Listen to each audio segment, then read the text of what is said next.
안녕하세요. 윌런 투쉐어의 리아입니다. 오늘은 사회탐구 영역 정치와 법, 국제관계와 국제법 중 국제법의 의미와 법원 및 국제법의 의의와 한계에 대한 지식 나눔을 해보려고 합니다. 우선 국제법 (International Law)의 의미부터 살펴보겠습니다. 국제법은 국제사회의 질서 유지를 위해 국제관계를 규율하는 규범이나 원칙을 말합니다. 말 그대로 국제적으로 적용되는 법을 말하는 거죠. 국제법이 없다면 국제사회의 질서를 유지하기 힘들 것입니다. 이 부분은 공부하실 때 단어 암기하듯이 간단히 암기해 주시면 될 것 같습니다. 다음으로 국제법의 법원을 알아보겠습니다.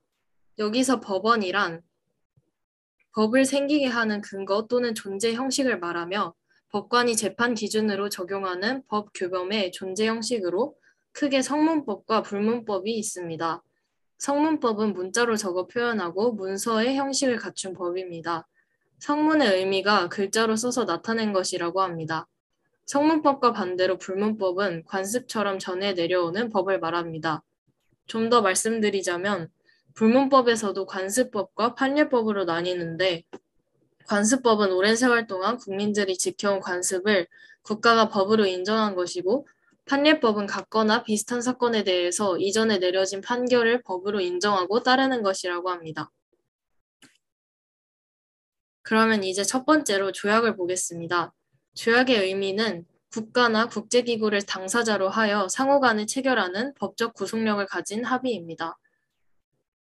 구속력은 어떤 행위를 제한하거나 강제하는 힘으로 법률과 규칙 및 조약 등에 의하여 자유로운 행동을 속박하는 효력을 말합니다.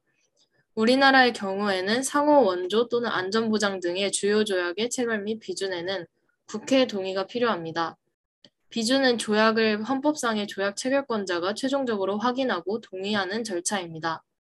그러니까 대통령이 국회의 동의를 얻어 행하는 것이죠. 조약의 종류로는 당사자가 둘인 경우일 때의 양자조약과 당사자가 셋 이상인 경우에 다자조약이 있습니다. 암기할 때 양립할 때의 그 양과 많을 다자를 생각하면서 외우면 잘 외워집니다. 조약의 사례로는 한미 상호방위 조약, 한중어업협정, 파리 기후변화 협약 등이 있습니다. 조약, 협정, 협약 등의 단어를 중심으로 잘 기억해 두시면 될 것 같습니다. 두 번째로 국제관습법입니다. 이름부터 불문법 중에서 관습법이 떠오르죠. 국제관습법의 의미는 국제사회에서 오랜 기간 반복된 관행이 법적 확신을 얻어 법 규범으로 승인된 국제법입니다. 원칙적으로 국제사회의 모든 국가에 대하여 법적 구속력이 발생합니다. 즉 포괄적 구속력을 갖습니다. 사례로는 국내 문제 불간섭이 있습니다. 한 나라가 다른 나라의 문제에 암묵적으로 간섭하지 않는 관행이 지속되었고 결과적으로 법 규범으로 승인이 된 것이라고 생각해보면 암기가 잘 됩니다. 잠깐 국제관습법을 성문화한 조약을 살펴보겠습니다. 국제연합 등을 중심으로 국제관습법의 모호함을 극복하기 위해서 표와 같이 국제관습법의 내용을 조약으로 성문화하는 작업이 이루어지고 있는데요. 그러나 각각의 조약이 해당 국제관습법의 내용 전체를 성문화한 것은 아니기 때문에 국제관습법은 여전히 국제사회에서 국제법의 법원으로 기능하고 있습니다. 전쟁 포로의 인도적 대우는 포로의 대우에 관한 1949년 8월 12일자 제네바 협약 1949년으로 외교관의 면책 특권은 외교관계에 대한 비엔나 협약 1961년으로 집단 학살 금지는 집단 살해죄의 방지와 처벌에 관한 협약 1948년으로 성문화되었습니다. 이것은 잘 알아두시면 좋을 것 같고 다음으로 법의 일반 원칙으로 넘어가겠습니다. 의미는 국제사회 문명국들이 공통적으로 승인하여 따르는 법의 보편적인 원칙입니다. 말 그대로 일반적인 법의 원칙입니다. 명확한 다른 국제법이 존재하지 않을 경우에는 유용한 분쟁 해결의 규범으로 인정되는 것이 특징입니다. 사례로는 신의 성실의 원칙, 권리 남용 금지의 원칙, 손해배상 책임의 원칙 등이 있는데 모두 원칙이 들어간다는 것을 기억하면서 외우시면 될 것 같습니다. 신의 성실의 원칙은 모든 사람이 사회의 일원으로서 상대편의 신뢰에 어긋나지 아니하도록 성의 있게 행동해야 한다는 원칙입니다.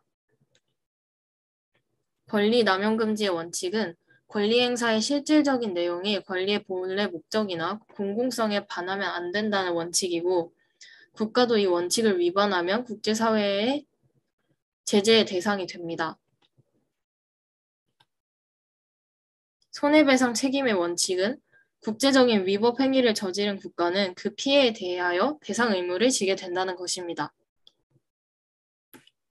자, 마지막으로는 판계나 학설 등도 보조적으로 국제법의 기능을 수행할 수 있다는 것을 알면 국제법의 법원 파트가 마무리됩니다.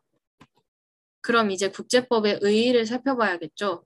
국제사회의 행위 주체들의 행동 규범과 판단 기준이 되고 국가들이 협력할 수 있는 기반을 제공합니다.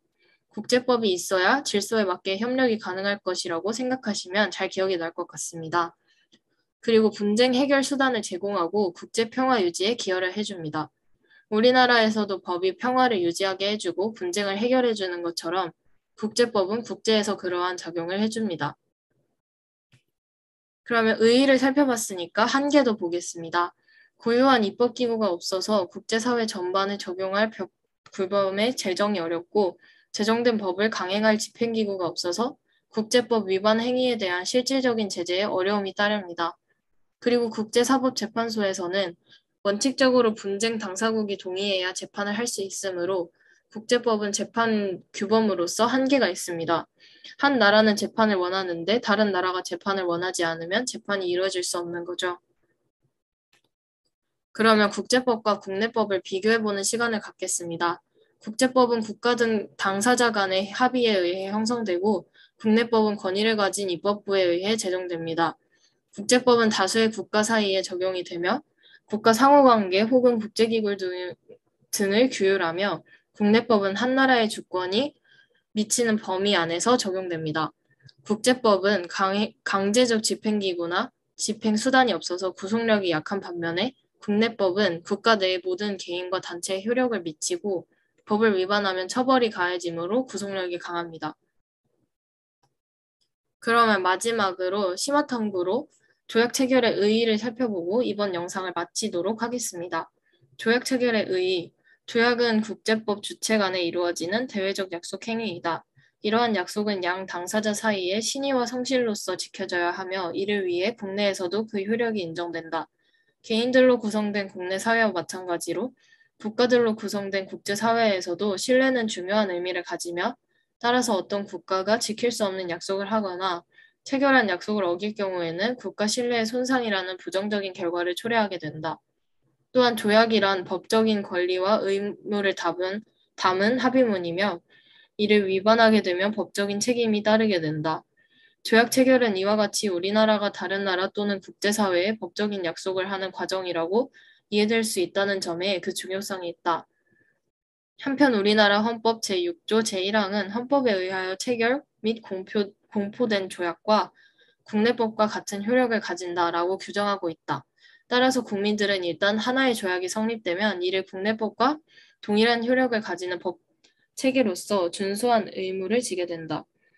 이와 같이 체결된 조약은 국내법과 동일한 효력을 가지게 되므로 조약 체결은 국익과 국민들의 법익을 최대한 고려하면서 추진되어야 하는 신중하고도 중요한 작업일 수밖에 없다.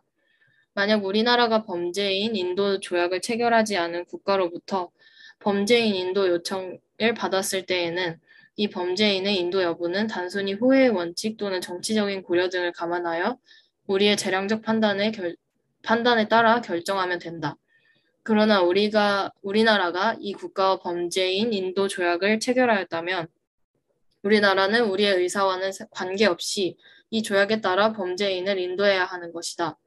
이러한 예는 독자적인 의사 결정 권한을 가진 주권 국가가 조약 체결을 통해 자신의 의사 결정권을 제약할 수 있다는 사실을 잘 보여주고 있으며 조약을 체결하는 것이 얼마나 신중을 요하는 중차대한 일인가를 잘 설명해주고 있다.